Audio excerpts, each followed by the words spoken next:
은혜로운 찬양 감사드립니다. 이제 다 함께 성경 말씀을 봉독하시겠습니다. 오늘 우리에게 주시는 하나님의 말씀은 로마서 6장 12절부터 23절까지의 말씀입니다. 제가 가지고 있는 성경은 신약성경 246페이지입니다. 주신 말씀 중에서 로마서 6장 12절부터 14절까지의 말씀을 저와 교독하시고 22절과 23절 말씀을 다 함께 읽겠습니다. 제가 먼저 읽겠습니다. 하나님의 말씀입니다.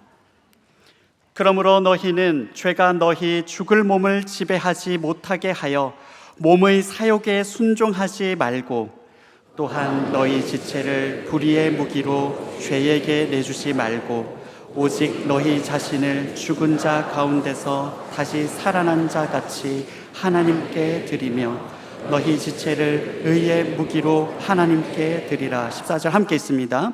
죄가 너희를 주장하지 못하리니 이는 너희가 법 아래에 있지 아니하고 은혜 아래에 있음이라. 이어서 22절, 23절 말씀을 다 함께 읽겠습니다. 그러나 이제는 너희가 죄로부터 해방되고 하나님께 종이 되어 거룩함에 이르는 열매를 맺었으니 그 마지막은 영생이라. 죄의 삭은 사망이요 하나님의 은사는 그리스도 예수 우리 주 안에 있는 영생이니라. 아멘. 광복 81주년의 뜻깊은 주일날 여러분 아무도 그냥 돌아가지 마시기를 바랍니다. 오늘 말씀의 진가를 발견하기를 바라고 그 말씀을 통한 하나님의 깊은 심정을 깨닫는 영광스러운 주일 예배 될 줄로 믿습니다. 여러분 잘 아시는 대로 우리 광복은 우리나라 우리 실력으로 우리 힘으로 한 겁니까?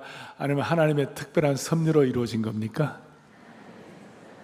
맞습니다. 우리 선대 어른들 고생도 많이 했지만 그러나 하나님께서 이 민족을 불쌍히 여기셔갖고 광복의 특별한 축복을 하셨습니다. 그래서 그렇게 해주신 이유는 우리가 전 세계를 위하여 제사장 나라가 되고 전 세계를 위하여 하나님의 뜻을 펼치는 나라가 될 수 있도록 주님께서 우리에게 광복을 주신 줄로 믿습니다. 그런 차원에서 오늘 이 말씀이 죄로부터의 해방선언의 이 말씀, 로마서 강에 쭉 내려오는 말씀인데 이 말씀을 통하여 정말 말씀 자체가 우리에게 뭘 얘기하는가 여러분 깨닫는 그런 시간이 됐으면 좋겠습니다. 오늘 22절, 23절에 이렇게 설명을 합니다. 그러나 이제는 너희가 뭐로부터 해방되고요? 누구의 종이 되었어요? 하나님께 종이 되었다. 죄로부터 해방이 되고 하나님께 종이 되었다. 너무나 놀라운 말씀이에요. 그리고 이어서 그 결과로 오늘 23절 우리 합독을 했는데 23절은 이만큼 신앙인들은 다 암송하는 내용들이죠. 크게 우리가 선포하지요. 죄의 삭은 사망이요 하나님의 은사는 그리스도 예수 우리 주 안에 있는 영생이니라. 아멘. 이 말씀은 요한복음 3장 16절 우리가 다 잘 아는 성경에 제일 주제되는 그런 말씀이나 또 사도행전 16절에 주 예수를 믿으라 그리하면 너와 내 집이 구원을 받으리라. 그런 말씀처럼 아주 그냥 탑 10 안에 들어가는 아주 그냥 특별한 말씀이라고 할 수 있습니다. 자, 죄의 삭은 뭐라고요? 사망이다. 그렇죠. 죄의 삭은 사망이죠. 죄의 삭은 죽음입니다. 창세기에 아담과 하와가 범죄하여 죄를 짓고 난 다음에 창세기 3장에 4장에 보면 처음으로 죄란 말이 나와요. 죄가 우리 문 앞에 있다는 말이 나와요. 그리고 4장에 가인이 범죄하여 아벨을 죽였어요. 그러니까 가인의 죄 때문에 아벨의 죽음이 온 것이에요. 그 다음에 여러분들 그 죄의 결과로 창세기에 보면 무슨 일이 벌어집니까? 노아의 홍수 시대에 사람들이 죄악에 관영해가지고 그 죄에 대한 홍수 심판을 받으니까 그 죄 때문에 생긴 그 벌로 수많은 시체들이 그 물 위에 둥둥둥둥 떠다니는 거예요. 출애굽할 때 애굽 사람들의 죄 때문에 애굽의 모든 장자들이 죽어나갈 때 죽음의 천사의 날갯짓을 사각사각 하면서 갈 때 집집마다 통곡의 소리가 나온 거예요. 우리가 잘 아는 대로 그야말로 죄의 삭선 사망인 것입니다. 자, 이게 슬픈 일이에요. 너무 이건 어떻게 할 수 없는 일이에요. 그런데 놀라운 일이 났어요. 죄의 삭선 사망이요, 그 다음에 하나님의 은사는 그리스도 예수 우리 주 안에는 뭐예요? 영생이다. 이게 너무나 대조가 되는 것입니다. 여기 하나님의 은사라고 그랬을 때 우리가 이걸 잘 봐야 되는데, 하나님의 은사란 말이 우리가 예를 들어서 뭐 성경에 성령의 은사할 때 무슨 뭐 방언의 은사다, 신유의 은사다, 뭐 영분별의 은사다는 그런 은사가 아니고, 이 은사는 카리스마라는 뜻인데, 카리스라는 하나님의 은혜, 하나님의 조건 없는 호의, 이 카리스에서 나온 것인데, 뜻이 뭐냐면 하나님의 은사라는 말은 하나님의 선물은, 하나님 뭐라고요? 선물은, 그 은사란 말이 다른 말로 바꾸면 선물이다. 그래, 선물이란 말이 좀 더 정확하다고 말할 수가 있어요.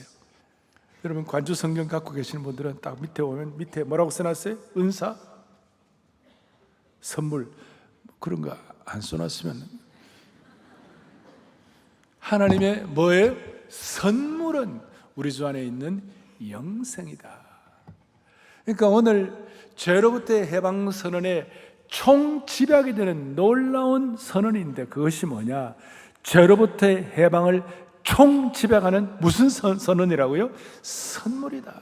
여러분들이나 저는 지금 이게 복음을 받아들이고 예수님을 믿는다는 게 얼마나 기가 막히고 영광스러운 일인지, 이거는 설명할 수 없는, 소위 필설로 형용할 수 없는 하나님의 선물임을 믿어야만 하는 것이에요.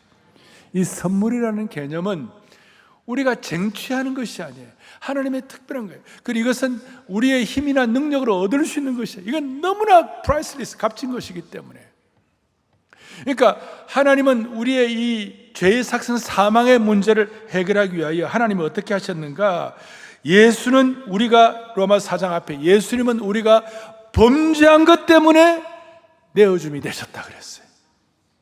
그러니까 내어줌이 되셔가지고 주님이 당하신 그 고난과 수치와 그 고통은 말로 알 수 없는, 뭐 그건 우리가 흔히들 뭐 적당히 얘기할 수 있는 것이 아니고, 이거는 우리가 감히 범접할 수 없는 놀라운 하나님이 값을 치르신 것이기 때문에 프라이슬리스한 것이기 때문에 이건 선물로 외에는 받을 수가 없는 것이. 그래서 기독교의 놀라운 신비는 우리가 하나님을 찾은 것이 아니라 하나님이 우리를 찾으셔갖고 선물로 주시는 것이에요. 많은 세상의 종교는 실적주의예요. 공로주의. 우리가 애를 쓰고 수고하고 뭐 땀 흘리고 우리가 뭐 찾고 뭐 공로 이렇게 하고 뭘 우리가 노력해가지고 우리가 최선을 다하니까 그거 보시고 하나님이 용서해 주시는 그런 게 아니에요. 죄의 삭은 사망인데 이 해결할 방도가 없는데, 하나님의 선물은 예수님 안에 있는 영생이니라. 놀라운 것이에요. 많은 이방 종교와 기독교의 차이가 여기에 있는 거예요. 많은 종교의 이방 종교는 인간이 주도권을 가지고 자신이 지은 죄를 용서받기 위하여 제물을 바치는 거예요. 그래서 하나님을 움직이려고 하는 거예요. 그런데 기독교는 하나님께서 주도권을 가지시고 친히 아들을 제물로 준비하시고 성자 하나님이 직접 제물이 되어 주셔갖고 인간이 죄를 용서받게 하는, 소위 죄로부터 선물로 해방시켜 주신 주님을 찬양하는 것이에요. 그래서 여러분, 주님께서 이 값을, 피의 복음을 친히 보혈 복음을 치르셨기 때문에 우리는 그 값을 다시 지불할 필요가 없어요. 2번 값을 지불할 필요가 없는 놀라운 선물을 받은 것이에요. 따라서 우리가 구원을 쟁취한 게 아니라 내가 구원을 얻은 사람이 되었어요. 구원을 쟁취한 것이 아니라 구원을 하나님의 선물로 받았어요. 또 내가 은혜를 붙잡은 사람이 아니라 내가 하나님의 은혜에 붙잡힌 사람이 된 것이에요. 이 선물을 바울이 받고 기가 막혀가지고 로마서를 쓰면서 나중에 고린도 교회를 향하여 내가 나이 된 것은, 오늘의 내가 있다면, 내가 오늘 살아있다면 내가 나이 된 것은 하나님의 은혜로 된 것이니, 다른 말로 하면 하나님의 은사로, 하나님의 선물로 된 것이니, 오늘 여러분 이 귀한 선물을 주신 주님을 찬양합니다. 오늘 이 예배에 오신 분들 눈을 또록또록 해가지고 내가 받은 이 하나님의 선물이 얼마나 귀한 것인가를 깨달아야만 하는 것입니다. 왜냐하면 예수 믿고 신앙생활 오래 하다 보면 우리도 모르게 종교 매너리즘에 빠져요. 그냥 종교인이 되는 거예요. 십자가 그냥 십자가 그냥 보고 그냥 이렇게 그냥 익숙한 종교 지식으로 끝나는 거예요. 그 십자가를 보면 가슴이 뭉클하고 절절해지는 것이 아니라 그냥 교회와 집안의 장식물로만 사용하는 거예요. 그 십자가를 지고 가라 그러면 청년들은 십자가를 앞에 달고 있다 뒤로 넘기는 거예요. 제가 우리 젊은이들이 하면서 얘기하는데, 그러니까 그 십자가가 그냥 절절한 것이 아니에요. 뭉클한 것이 아니에요. 그래서 오늘 이 영생 선물 복음이 우리의 심장을 다시 뛰게 해야 되는 거예요. 왜 이게 중요한가? 여러분 살다 보면 기가 막힐 일들이 많아요. 심지어 어떤 사람은 예수 믿다가도 예수 안 믿고 탈복음화 이렇게 하는 사람도 있어요. 억울하다고 힘들다고 고통스럽다고. 대부분 왜 그렇게 예수 믿다가 중간에 나가 떨어지고 어려워지고 그러면 대부분 제가 가만히 보면요 결핍이에요. 뭐냐면 이 하나님의 크신 사랑과 은혜에 대한 결핍이에요. 십자가의 깊은 비에 대한 결핍이에요. 그리고 그 결핍을 어떻게 사람으로부터 그 결핍을 충족하려고 그래요. 환경으로부터 충족하려고 그러고 물질로부터 충족을 하려고 그러고 어떤 사람의 어떤 신념과 이념으로 그걸 가지고 충족하려고 절대로 해결 안 돼요. 이 인간이 핍절한 것은 사람으로부터 그 핍절함을 해결하면 안 되고 그 핍절함은 하나님만이 해결해 주실 수 있는 것이. 여러분 수많은 핍절함, 억울함, 안타까움, 상처받은 것들을 사람으로부터 환경으로부터 해결하려고 하지 말고 이 놀라운 선물을 주신 하나님으로부터 이 문제를 해결해야 하는 것이에요. 선물로 주신 이 복음의 은혜와 하나님의 사랑과 은혜에 대하여 절실해져야 우리의 핍절의 결핍의 문제가 해결되는 것입니다. 결핍을 사람으로부터 채우려면 안 되는 것입니다. 선물로 주신 이것으로부터. 그래서 나도 모르게 이 선물의 은혜에 감사해가지고 주 사랑 하나 없고 주 은혜 끝없네. 주 선물을 사람이 어떻게 다 할까? 주 권능을 어떻게 다 할까? 자다가도 벌떡 일어나 감사하고. 여러분들 인생에 복잡한 거 있든 수많은 아픔이 있든 간에 그 핍절을 사람이나 환경이나 물질을 갖고 신념을 갖고 해결하지 말고 선물로 놀라운 선물로 주신 하나님의 은혜를 통하여 해결해야 할 줄로 믿습니다. 제가 유럽의 여러 나라들과 미국을 가보니까 세상에 프랑스 대혁명의 잘못된 인본주의의 여진으로 유럽의 탈복음화 현상, 유럽의 이 복음이 약화되어 버리니까 7, 8월에는요 교회가 문을 닫았어. 목사님들이 휴가야. 7, 8월에 교회를 안 해. 그러니까 우리 이민자들은 거기 가시고 교포들은 7, 8월 어떻게 할 수가 없는 거예요. 여러분 여름에도 아무리 휴가를 하더라도 매주일마다 교회에 나와가지고 주님 앞에 예배드리고 하나님의 놀라운 선물인, 그런데 이 선물은 그리스도 안에 있는 영생이니라. 아시겠죠? 예수 믿는 자에게 주시는 영생이란 말이에요. 예수 믿는 자에게 주시는 풍성한 삶이란 말이에요. 예수 믿는 자에게 주시는 결핍을 해결하는 길인데 그 결핍을 사람끼리 해결하고 바캉스가 해결하고, 여러분 파리의 7, 8월은 누구만 있느냐? 파리의 개들하고 한국 사람들하고 여행하고 있다고 그러는 거예요. 그런데 그게 아니라 매주일마다 예배를 드리면서 이 놀라운 하나님의 선물을 우리가 기억하고 감사하고 그렇게 해야 되는데, 세상에 영국에 가니까 영국의 뮤지엄 꼭대기에 무지개 깃발을 달아놨어. 영국의 시청 위에다가 무지개 동성애 깃발을 달아놨어. 영국의 학교 위에도 달아놨어. 독일도 마찬가지고 오스트리아 마찬가지고 가는 곳마다. 여러분 유럽이 진짜 어려워졌어. 제가 그냥 하는 얘기가 아니에요. 왜? 탈복음화 현상 때문에. 인생의 결핍을 어떤 철학이나 인생의 결핍을 어떤 신념이나 인생의 결핍을 인본주의나 인생의 결핍을 사람이나 물질이나 환경을 통해 얻으려면 해결이 안 되는 거예요. 영생을 선물로 주신, 가장 강력한 선물로 주신 그 은혜를 우리가 받아야 할 줄로 믿습니다. 여러분 오늘 이게 제가 첫 번째 주제입니다. 그래서 첫 번째 이 모든 해방선언의 총집약 단어가 뭐라고요? 선물이라는 단어예요. 두 번째는 이제 오늘 사실 이 12절부터 23절까지가 쉬운 내용은 아니에요.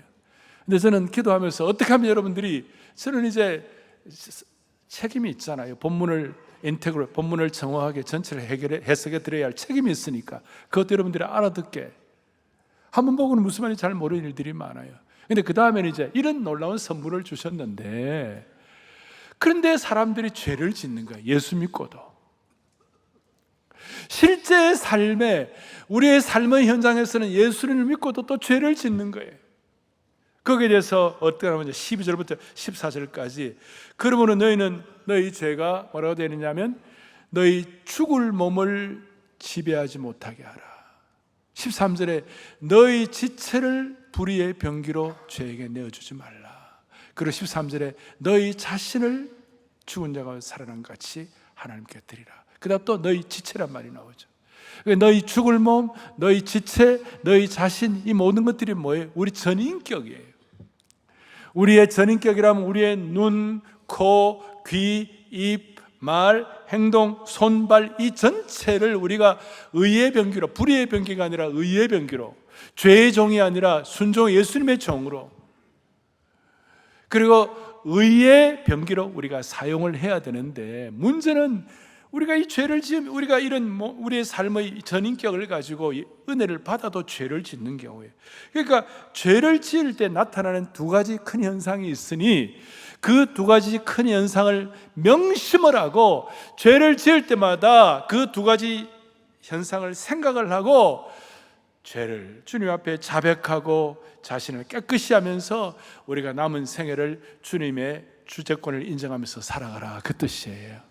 그리고 어떻게 하느냐? 자, 우리 지체, 우리 몸, 우리 자신을 어떻게 해야 돼? 우리가 주님 앞에 의의 병기로, 그 다음에 예수님의 종으로, 순종의 종으로, 의의 병기로 사용해야 되는데, 죄를 지을 때 우리에게 무슨 일이 벌어지는가? 첫째, 16절부터 18절까지 보니까 죄는 우리를 노예로 만드는 것이에요. 첫째로, 죄는 우리를 뭐로 만든다고요? 노예로 만든다. 그래서 16절부터 18절까지 보세요. 너희 자신을 종으로 내주어 누구에게 순종하든지 그 순종함을 받는 자의 종이 되는 줄을 너희가 알지 못하느냐. 혹은 죄의 종으로 사망에 이르고 혹은 순종의 종으로 의에 이르는데, 하나님께 감사해. 너희가 본래 죄의 종이더니 너희에게 전하여 준 바 교훈의 본을 마음으로 순종하여 죄로부터 해방이 되어 의의 종이 되었느니라. 이 뜻을 종합하면 우리가 의의 종이 되는 건 너무 감사한데, 예수를 믿고도 은혜를 받고도 죄를 지으면 죄의 종이 되는데, 죄의 종이 된다는 것은 뜻인가? 죄의 통제권 안에 들어간다. 죄의 뭐 안에 들어간다고요? 통제권 안에. 그리고 여기서 죄의 종이라고 했을 때, 이 종이라는 말은 그 일반적으로 우리가 무슨 스튜어트, 뭐 정직이다, 사환이다, 혹은 무슨 자발적인 봉사나 삭스를 받고 일하는 하인이다, 그런 뜻이 아니고, 이 종은 둘로스예요. 둘로스란 말은 완전히 자유의지가 박탈되어서 다른 사람이 시킨 대로 하는 사람을 둘로스라고 해요. 그러니까 둘로스는 자신의 행동에 대한 최종 통제권이 없는 사람, 다른 사람의 처분을 기다리는 사람. 그래서 예수님은 이걸 아시고 요한복음 8장에 뭐라고 말씀하시는가? 예수께서 대답하시되 진실로 진실로 강조해서 이르노니, 다 같이요, 죄를 뭐예요? 죄의, 한번 따라해. 죄를 범하는 자마다 죄의 종이라. 자, 오늘 예수를 믿고 구원을 받아도 우리가 죄를 지을 때 우리에게 문제가 뭐가 되느냐? 죄의 통제권 아래 들어가는 거예요. 죄의 종이 되는 것이. 당시 이스라엘 사람들은 아브라함의 자손이라고, 자기들은 영적 자유인이라고 프라이드를 갖고 자부심을 큰 소리를 쳤는데, 예수님은 아니야, 너희들은 죄의 종이 되었어. 죄의 종이라는 말은 죄가 우리를 노예 상태로 만든다는 사실이에요. 죄가 우리를 얼마나 노예 상태로 만드는지, 아까 창세기 4장 7절에 처음으로 죄가 등장하는데 이런 말이 나옵니다. 죄가 뭐예요? 문에 엎드려져 있는, 죄가 우리 안방에 있는데 안방 문 앞에 죄가 딱 기다리고 있는 거예요. 그래서 우리가 죄를 지을 때마다 밖에 있던 그 죄가 우리 안방을 들어와 가지고 안방에서 주인 노릇을 하는 거예요. 안방 마님이 되는 거예요. 나를 통제하는 거예요. 나에게 군림하는 거예요. 그래서 우리가 우리가 예수 믿고도 죄를 지을 때마다 죄에게 우리가 문고리를 쥐어주는 것이. 죄가 예수 믿는 사람 문 앞에 엎드려져 가지고 호시탐탐 우리가 문을 열기를 기다리고 있고 노리고 유혹하고 있는 것이. 그래서 문이 열려 가지고 죄가 들어오게 되면 죄는 굴림자가 되고 우리를 노예 상태로 만들고 죄가 폭군이 되어서 우리를 죄의 종으로 삼아버리는 것이. 처음에는 내가 죄를 선택하는 것 같지만 죄가 나를 끌어당기고 나중에는 죄가 나를 본능처럼 통제하고 명령하는 것이. 이런 일이 얼마나 많은지 몰라요. 사랑하는 여러분, 우리가 죄를 지을 때마다, 예수 믿고 구원받은 사람의 죄를 지을 때마다 오늘 이 말씀을 더 기억하게 해요. 죄는 우리를 노예로 삼는다. 내 삶에 통제권을 쥐고 있다. 어느 정도 통제권인가? 아주 확대 재생산시키는 통제권이 있어요. 예를 들어서 거짓말하기로 선택할 때 거짓말은 더 큰 거짓말을 낳는 거예요. 결과에 대한 두려움 때문에 거짓말이 점점 확대 재생산되어 가지고 자꾸 커지는 거예요.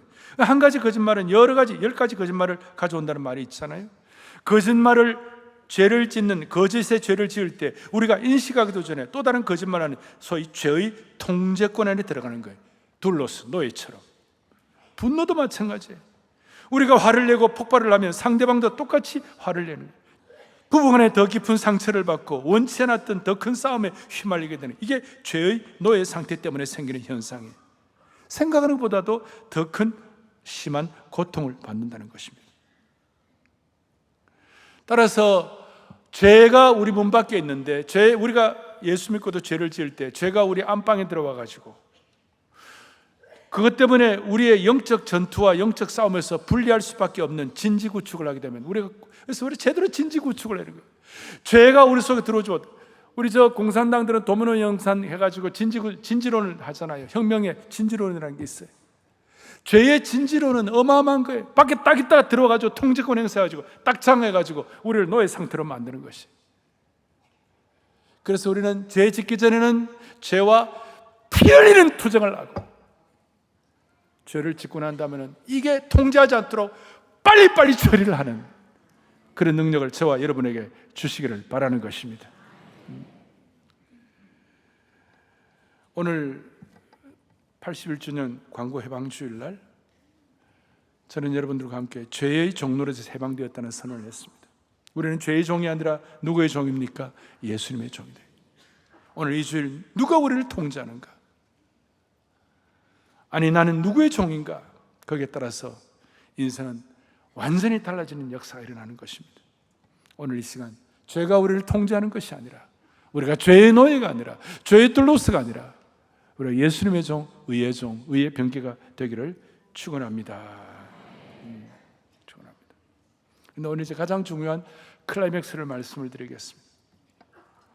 죄를 지으면 죄가 우리를 노예 상태로 만든다, 죄가 우리를 통제한다, 이것뿐만 아니라 더 오늘 심각한 것이 20절, 21절, 20절과 21절을 또박또박 같이 우리 합독하겠습니다. 너희가 죄의 종이 되었을 때는 의에 대하여 자유로웠느니라. 21절, 너희가 그때 무슨 열매를 얻었느냐? 이제는 너희가 그 일을 부끄러워하나니 이는 그 마지막이 사망이라. 조금 어려운 것 같은데 이런 뜻이에요. 아담과 하와가 범죄를 하고 난 다음에, 죄의 종이 되고 난 다음에 자기 나름대로 자유의지를 가지고 선택했는데 자기 나름대로 자유로운 것 같았죠. 사실은 무슨 일이 벌어졌어요? 그때 무슨 열매를 얻었느냐? 이제는 너희가 그 일을 부끄러워하나니. 예수 믿고 난 다음에 죄를 지을 때마다 한 가지 꼭 기억해야 할 것은, 죄는 우리에게 수치를 가져오는 거예요.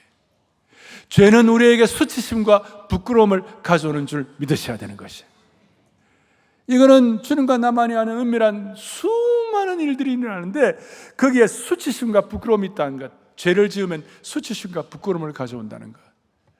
아담과 하와는 그 죄 지은 것 때문에 얼마나 수치스러웠는지 그 몸을 가리워야 부끄러웠어요. 사도 베드로는 죄를 짓고 난 다음에 너무나 수치롭고 부끄러워가지고 대성통곡을 했어요. 죄는 우리에게 수치심과 부끄러움을 가져오는 거예요.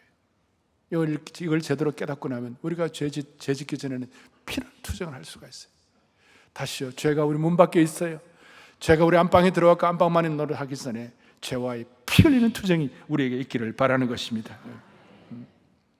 자, 이제 중요한 것은 그리스도인이 죄를 지은 데 수치심을 느끼는 것은 자연스러운 거예요.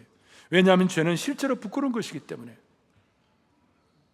다윗이 범죄하고 난 다음에 세상 사람들은 몰라도 내가 하나님 앞에서 한 범죄였나이다. 주님과 나만이 아는 은밀한 아픔이 있는 거예요. 그러나 영생을 선물로 받은 그리스도인은 죄로 인한 수치심이 우리를 도피나 절망으로 끌고 가는 것이 아니라 오히려 이 은혜를 받은 사람들은 그 수치가 오히려 회개와 십자가의 은혜로 이어져야만 하는 것이에요. 그래서 오늘 해방주일의 가장 중요한 것은 그리스도인에게는 수치심이 죄로 인한 마지막 수순이 되어서는 안 돼요. 여러분의 생애가 수치심으로 끝나면 안 된다니까요. 왜냐하면 우리의 생애에 수치스러움과 부끄러움이 있지만 수치와 부끄러움이 우리의 생애의 끝이 아닌 이유가 뭐냐? 살아계신 주님께서 우리를 위하여 온갖 수치를 다 당해주셨기 때문에 그런 것이에요. 예수님께서 우리의 수치를 다 대신해 주셨기 때문에. 여러분, 이 땅에 십자가와 같은 그런 수치가 어디 있습니까? 십자가에 예수님께서 벌거벗기시고 조롱당하시고 침뱉음을 당하시고 창으로 찔리시고 공개 처형을 당하시고 창자가 터져나오는 수치를 당하셨어요. 예수님이 그 수치를 당하셨기 때문에 그리스도인에게 죄로 인한 수치심은 십자가 앞으로 달려갈 수 있는 계기가 되어야만 하는 것입니다. 우리는 죄 때문에 수치스러워 숨을 사람이 아니라 우리는 죄를 자백하고 처리하는 그리스도인이 되어야만 하는 것이에요. 만일 우리가 우리의 죄를 수치 때문에 우리 죄를 자백하면 선물로 주신 하나님 은혜 때문에 우리를 깨끗하게 하실 것이요, 나 속죄함을 받은 후 한없는 그 은혜가 얼마나 큰지.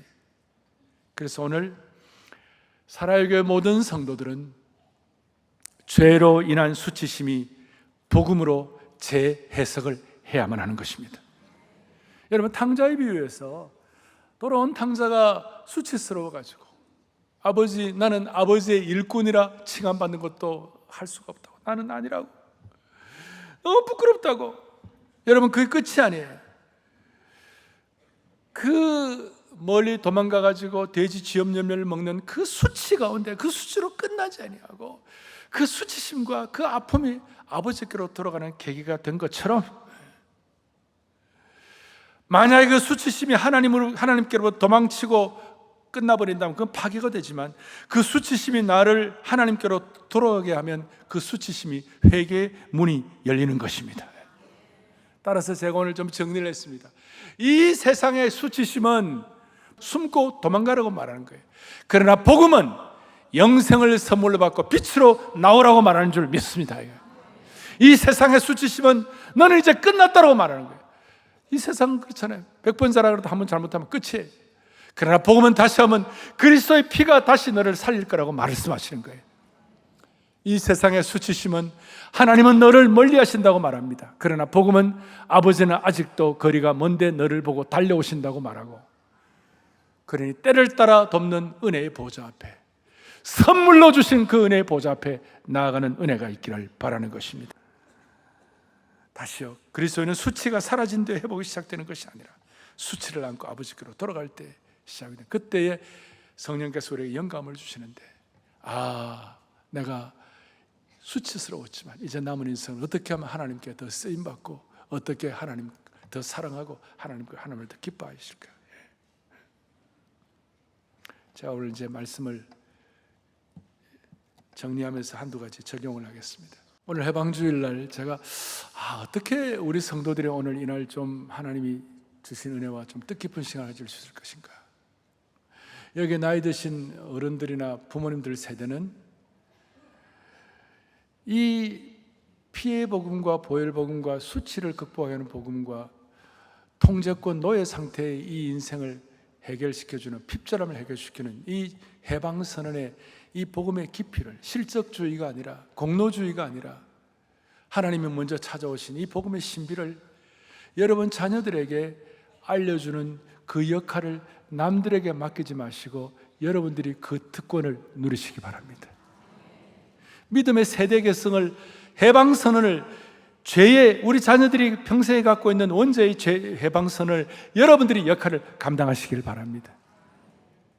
어떤 지방에 계시는 장로님이 서울에 있는 손주 셋이 있는데 그 손주에게 내가 손주들에게 제일 잘해줄 게 뭐냐 생각하다가 매주일마다 카톡으로 이 퀴즈, 성경 퀴즈 문제를 내야 되겠다. 그리고 그 퀴즈 문제를 맞추면 계좌 이체를 해야 되겠다. 아이들은 계좌 이체 때문에 뛰어드는데 수년간 한 줄도 빠지지 않고 아이들에게 퀴즈를 내는 것입니다. 주로 어떻게 되느냐? 본인이 나가는 교회 담임 목사님이 주일 설교에 하셨던 그 내용을 본인이 소화시켜 가지고 그걸 퀴즈 문제로 만들어갖고 퀴즈를 내는. 그거 답할 수 있겠습니까? 아이들이 잘 못하죠. 근데 요즘은 이런 하면 챗GPT가 다 답을 해줘요. 그렇기 때문에 영상으로 직접 챗GPT 못 보게 하고 딱 그렇게 수년 동안 아이들하고 있는데 그게 할아버지로서 손주에게 해주는 최고의 선물이 되었다고. 다시 여러분, 이 복음의 깊이를 여러분들이 자녀들에게 믿음의 세대 계승할 수 있는 특권을 갖기를 바랍니다. 그 다음에 복음의 역사를 가르치시고, 그 다음에 한국교회 역사를 가르치시고, 그 다음에 세계 선교의 역사를 가르치시고, 사랑의 교회 역사도 가르치는 은혜가 있기를 원하는 것입니다. 이게 너무 중요한 거예요. 그래서 해방선언의 이 참 복음을 우리 가족들과 자녀들에게 가르치자. 예를 들어서 다음 주일날 퀴즈 문제는 뭐냐? 죄의 삭선 사망인데 하나님의 선물은 뭔지 알아? 딱. 그리고 죄를 지으면 두 가지가 있는데 하나는 통제권이 살아 종이 되고 또 하나는 뭐예요? 수치심이 있다. 이거 알아? 그것도 답을 또 내고 이렇게 하면 여러분들이 우선권을 갖고 있는 거예요 지금. 또 하나는 뭐냐면 우리의 삶의 통제권을 우리가 죄의 통제권이 아니라 해방 선언이 되어 가지고 하나님께 우리가 삶의 통제권을 드리게 되면 우리는 굉장히 자유함을 갖게 되는 거예요. 자유스러워지는 거예요. 진정한 자유를 갖게 되는 거예요. 무슨 뜻인가 하면 제가 지난 5월 달에 제자훈련 세미나 미국 갔다가 미국 캘리포니아의 얼바인에서 애나임이라는 곳까지 한 20마일쯤 되는데 근데 목사님 한번 경험 한번 하십시다. 뭔데 하니까 얼바인에서 애나임까지 20마일쯤 되는 그 길을 한 32km 자율 주행을 하도록 하겠습니다. 그러면서 이 친구가 뭡니까? 목사님이 그냥 운전을 딱 안 하고 맡겨버리고 난 옆에 앉아있는데 내가 깜짝 놀란 거예요. 야 괜찮나? 갑자기 서면 어떡하냐? 내 옆에서 너 끼어들면 어떡하냐? 레인 체인지는 어떻게 할 거야? 막 했는데 목사님 걱정하지 마세요. 그래서 내가 봤어요. 보니까 하나도 문제 없이 32km를 그냥 쭉 가고 교회에다가 딱 데려다 주더라고요. 야, 이게 새로운 세상이 왔네. 또 제가 이번에 뉴욕을 갔는데 어떤 분이 나한테 본인이 그 로봇 무인 택시를 캘리포니아에 와가지고 텍사스 탄 걸 이렇게 보여주는데 그게 소위 웨이모라는 건데 거기다가 로봇 무인 택시야. 그거는 아무도 없어. 스마트폰으로 갖다가 앉아갖고 하면 딱 갖다 주는 거예요. 야, 그게 진짜 가능하나? 그러니까 아무런 문제 없이 타고 갔다 온 걸 나한테 그 영상으로 걸 보여주는 거예요. 세상에 진짜. 그럼 너는 뭐 했노? 그러니까 목사님 새우깡 먹었죠. 앉아갖고 앉아갖고 편하게. 근데 그런 로봇 공학 이런 이제 흐름을 잘 아니까 편한데 우리 같은 사람은 그 마음 편하겠어요? 이게 도대체 어떻게 되겠노? 자, 이런 뜻이에요. 우리는 삶의 통제권을 주님께 드린다고 하면서도 내 삶의 통제권을 주님께 드리지를 않아요. 입술로는 주님 나를 인도해 달라고 하면서도 여전히 내 손은 내 운전대를 내가 막 쥐고 있는 거예요. 주님 뜻대로 주님의 뜻대로 하옵소서 하면서도 내 뜻이 꺾일까 봐 두려워하고 있는 거예요. 입술로는 주님만이 나의 주인이라고 찬양하면서도 실제 삶에서는 우리 세상 그냥 흐름으로 사는 거예요. 여러분, 우리는 진정한 그리스도인의 이 해방 선언은 내 삶의 통제권을 주님께 드릴 때 받는 축복을 받아야만 되는 것이. 문제는 차가 없거나 길이 없거나 주님이 계시지 않는 게 아니고, 문제는 우리가 운전석에서 내려오지를 않는 거예요. 우리가. 그래서 오늘 주님이, 저는 그래서 테슬라가 보면서 주님의 인도가 테슬라 자율주행보다 못하겠나? 다시 물을게요. 예. 여러분, 테슬라의 인도가 또 웨이모 그 무인 로봇 저기 뭡니까 택시가 그게 주님의 인도보다 더 하겠습니까? 못 하겠습니까? 대답도 그냥 메리메리하죠, 그죠?